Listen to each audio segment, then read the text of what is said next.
لمن حفظ الكتاب بصدره فبدا وضيئا كالنجوم تألقا وتمثل القرآن في أخلاقه وفعاله فيه الفؤاد تعلقا وتلاه في جنح الدجى متدبرا والدمع من بين الجفون ترقرقا هذه صفات الحق. بسم الله الرحمن الرحيم الحمد لله رب العالمين الصلاة والسلام على رسوله الكريم وخاتم النبيين صلی اللہ علیہ وآلہ وسلم رب یسر ولا تعسر وتمم بالخیر. الحمدللہ جی الحمدللہ مرکب اضافی ہمارا چل رہا ہے. مرکب اضافی کو ہم اب آگے لے کر چلتے ہیں.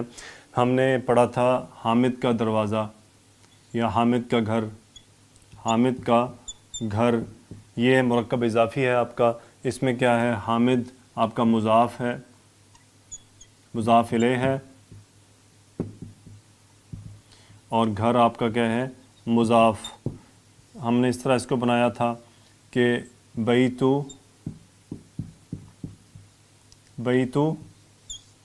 حامدن، بیتو حامدن کسی چیز کا نسبت قائم کرنا.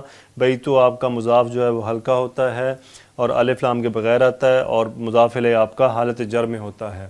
اب ہم آج اس کو اس طرح سے کرتے ہیں، حامد کے گھر کا دروازہ. اب یہ جملہ آپ کا، یہ مرکب آپ کا بڑھ گیا. اب اس صورت میں ہم کیا کریں گے؟ اس صورت میں ہم غور کرتے ہیں کہ اس میں کیا سچویشن ہے. یہ آپ کا بن گیا مضاف الیہ نارملی، اور جو اینڈ پہ ہے وہ شروع میں آ گیا، یہ آپ کا بن گیا مضاف.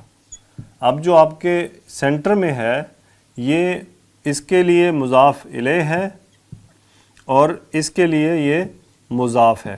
تو یعنی اب یہ جو یہ گھر ہے یہ دونوں رول پلے کرے گا. یہ مضاف کا بھی کرے گا اور مضاف الیہ کا بھی کرے گا. ترکیب اس کی یہ بنے گی کہ حامدن تو ہم حالت جر میں لکھ دیتے ہیں حامدن، اور دروازہ ہم نے اس کو کیا کرنا؟ ہلکا بابو. اب رہ گیا درمیان میں کہ گھر کی کیا سچویشن بنے گی. گھر نے دونوں کے قواعد پورے کرنے ہیں. اس کے لیے وہ حالت جر میں آ جائے گا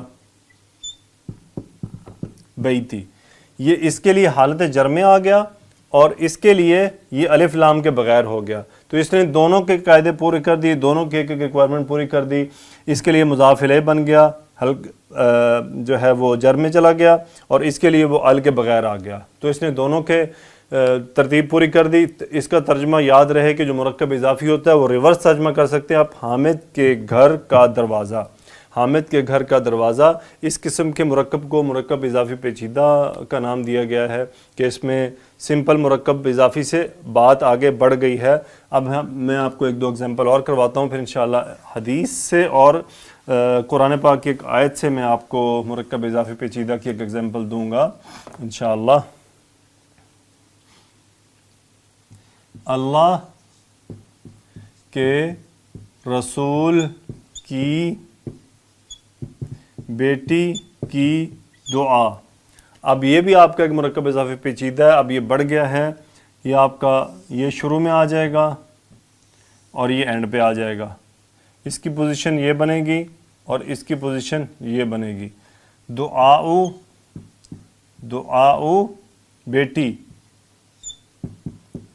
بنتی رسول اللہ، دعاؤ بنتی رسول اللہ، اللہ کے رسول کی بیٹی کی دعا. آپ کا یہ مضاف الیہ اور مضاف اس کے لیے، اور یہ اس کے لیے مضاف الیہ، یہ اس کے لیے مضاف، اور اس کے لیے یہ مضاف الیہ. اب آپ اس کا ریورس ترجمہ کریں، اللہ کے رسول کی بیٹی کی دعا. آپ کو یہ تھوڑا سا پیچیدہ لگے گا اردو سے عربی میں بنانے میں، لیکن آپ نے عربی یعنی آیات اور احادیث میں کیسے پہچاننا ہے کہ آپ کا شروع کا ہلکا ہوگا اور آخر میں جر ہوگا، اور درمیان والے تمام کے تمام جر میں ہوں گے اور بغیر الف لام کے ہوں گے. یہ اس کی پہچان ہے. اگر آپ اس کو یقینی طور پہ اس وقت آپ اس کو مشکل محسوس کریں گے کہ آپ اس کو اس طرح کنورٹ کریں اردو سے عربی میں، لیکن آپ بس پہچان یاد رکھ لیں کہ جب قرآن و حدیث میں یہ آئے گا تو یہ آپ کو شروع میں ہلکا اور آخر میں جر اور اس کے بیچ کے سبھی جر میں ملیں گے، تو وہ مرکب اضافی پیچیدہ ہوگا. بس آپ نے اس کا ریورس ترجمہ کرنا ہے، اللہ کے رسول کی بیٹی کی دعا. میں آپ کو ایک اور ایگزامپل اگر دوں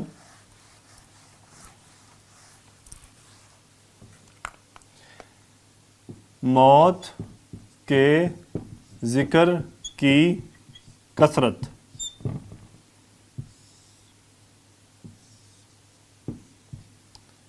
مضاف بن گیا کثرت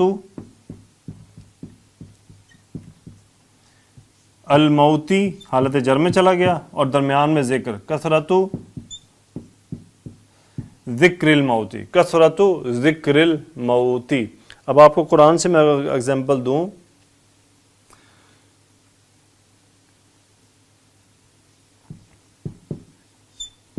ابو لہب کے دونوں ہاتھ آپ کا بن گیا مضاف. مثنیٰ ہوتا ہے اس کا یدانی. یدانی سے نون ڈراپ ہوگا یدا. اور ابو لہب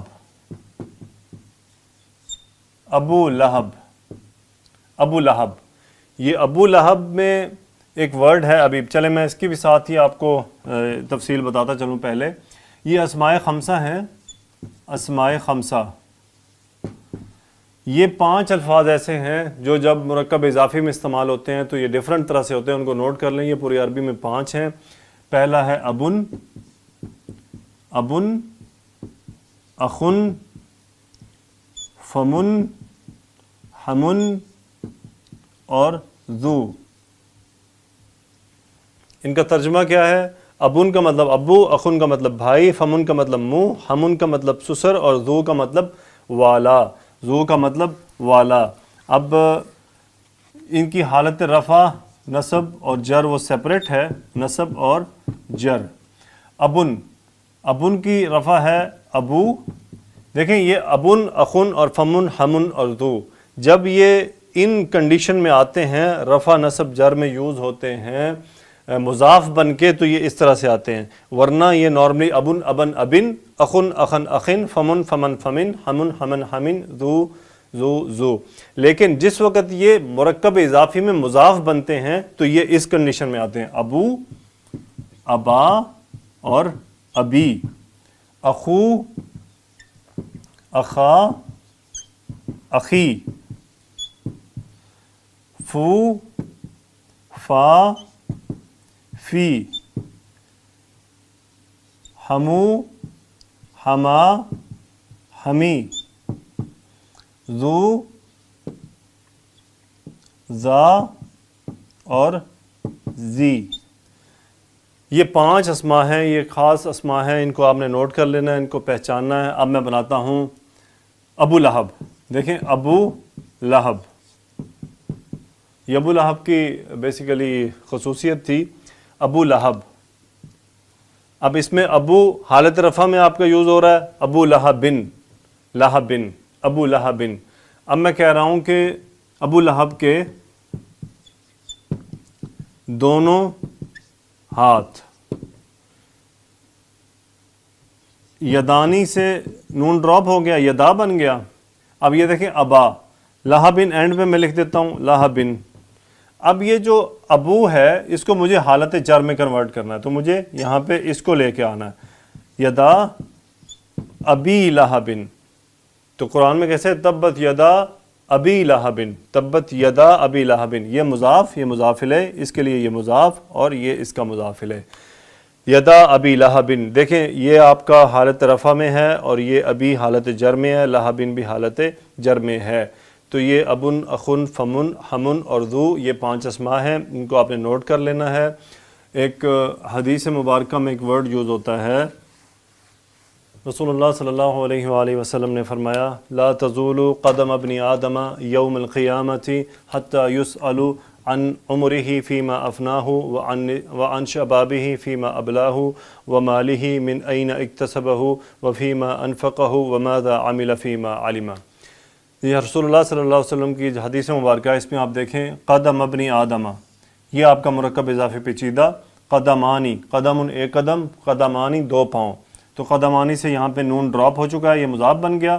یہ مضاف الیہ اس کے لیے بن گیا. قدم ابن آدم، آدم کے بیٹے کے دونوں پاؤں. یوم القیامتی، قیامت کے دن، یہ بھی آپ کا مرکب اضافی، یہ بھی اضافی. حتی یسأل عن عمری ہی اس کی عمر یہ آپ کر چکے ہیں، یہ بھی مرکب اضافی. فیما افناہ و عن شبابی ہی یہ بھی آپ کا اضافی. فیما ابلاہ و مالی ہی یہ بھی اضافی. من این اکتسبہ و فیما انفقہ و ماذا عمل فیما علما. یہ رسول اللہ صلی اللہ علیہ وسلم کی حدیث مبارکہ ہے. اب آپ اس میں کافی چیزیں آپ پہچان رہے ہیں اس وقت. لا تزول قدم ابن آدم کے پاؤں ہرگز نہیں ہٹیں گے یوم القیامت قیامت کے دن حتی یسأل عن یہاں تک کہ اس سے پوچھ لیا جائے عن عمرہ اس کی عمر کے بارے میں فیما افناہ اس نے کہاں خرچ کی، وعن شبابہ فیما ابلاہ اس کی جوانی اس نے کہاں استعمال کی، ومالہ اور اس کے مال کے بارے میں من این اکتسبہ اس نے اسے کہاں سے حاصل کیا، وفیما انفقہ اور اسے کہاں خرچ کیا، وماذا عمل فیما علم اور اس نے اس علم پر کیا عمل کیا جو اس نے سیکھا. یہ حدیث مبارکہ اپنے پیغام میں بھی بہت سٹرونگ ہے، اور عربی میں آپ نے دیکھ لیا اس میں مرکب اضافی ہم نے کتنے 1 2 3 4 5 مرکب اضافی کے اس کے اندر موجود ہیں. آپ نے یہ اس میں ضمائر کا استعمال ہے، شبابی ہی، عمری ہی، ومالی ہی. یہ ہا کے نیچے کھڑی الف کیوں آ رہی ہے اس پہ انشاءاللہ اگلے لیکچر میں بات کریں گے. الحمدللہ آج ہم نے اسماء خمسہ بھی دیکھے، مرکب اضافی پیچیدہ بنانا دیکھا. انشاءاللہ نیکسٹ لیکچر میں ہم مرکب اضافی میں صفت اور اشارے کا استعمال دیکھیں گے. اس کے بعد مرکب اضافی ہمارا کمپلیٹ ہو جائے گا. پھر ہم نیکسٹ مرکب کی طرف بڑھیں گے، اور انشاءاللہ نیکسٹ 3 لیکچرز میں مرکبات ہمارے کمپلیٹ ہو گئے، مکمل جملہ ہو جائے گا. پھر ہم عربی کے اس مزید باتوں کو ہم مزید ٹیکنیکلی آگے دیکھیں گے. اللہ سے دعا کرتے ہیں کہ وہ ہماری مدد فرمائے. ربی یسر ولا تعسر وتمم بالخیر وبک نستعین. الحمدللہ رب العالمین.